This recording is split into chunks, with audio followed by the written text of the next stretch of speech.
আসসালামু আলাইকুম।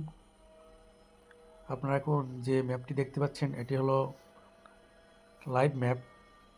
দেখুন, ইরান, ইরাক, সিরিয়া, তারপর সৌদি আরবের এক অংশ, এই সমস্ত এরিয়া দিয়ে বিমান চলাচল বর্তমানে বন্ধ আছে যুদ্ধের কারণে। এবং আমি আপনাদের দেখানোর চেষ্টা করব ইরানের ভিতরে এখন কতগুলো এয়ারপোর্ট আছে বা বিমান নামার জন্য যে রানওয়ে, সেগুলো দেখাবো।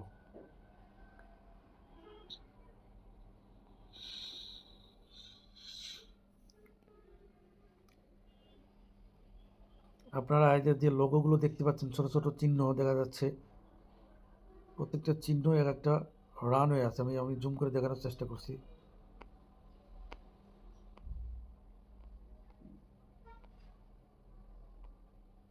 এটা হলো জিরোপ্ট এয়ারপোর্ট।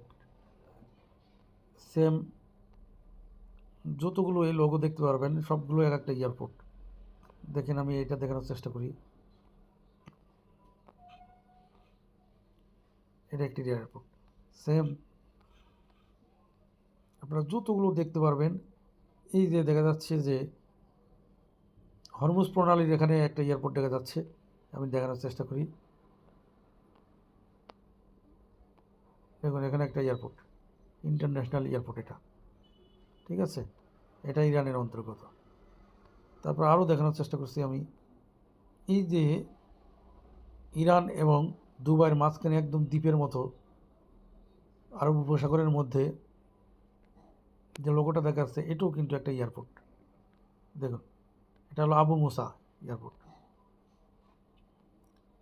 তাছাড়া দেখুন, এখানে একটা এইরকম দেখুন যতগুলো চিহ্ন দেখা যাচ্ছে ইরানের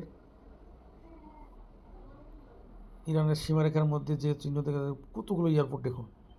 তো আপনারাই বুঝতে পারছেন যে একটা দেশে যদি এতগুলো এয়ারপোর্ট থাকে, তাহলে এই দেশটা কত শক্তিশালী হতে পারে। শুধু তাই নয়, আপনারা এই যে উঁচু উঁচু যে দাগ দাগ দেখা যাচ্ছে, যেগুলো এই যে দাগ দাগ দেখা যাচ্ছে, এইগুলো হলো পাহাড় পর্বত। সেভাবে চিন্তা করলে ইরানের প্রায় চারিপাশেই এরকম পাহাড় বেষ্টিত। আপনারা মনে করছেন, অনেকে বলছে যে আমেরিকা স্থলপথে ইরান আক্রমণ করবে। ইরানের চারপাশ, আমি এই পাশটাও দেখাচ্ছি, চারপাশে পাহাড় বেষ্টিত। স্থলপথে ইরানে আক্রমণ করা অসম্ভব। আর আমরা আশা করব, আল্লাহর কাছে দোয়া করি, যেন এই ইরানের মাধ্যমেই যেন আমেরিকার এবং ইসরায়েলের পতন হয়। আমিন। এখানে একটা বিমান দেখা যাচ্ছে, পাশাপাশি দুটো বিমান। আমি দেখি বিমানটা কোথাকার বিমান, একটু দেখানোর চেষ্টা করি।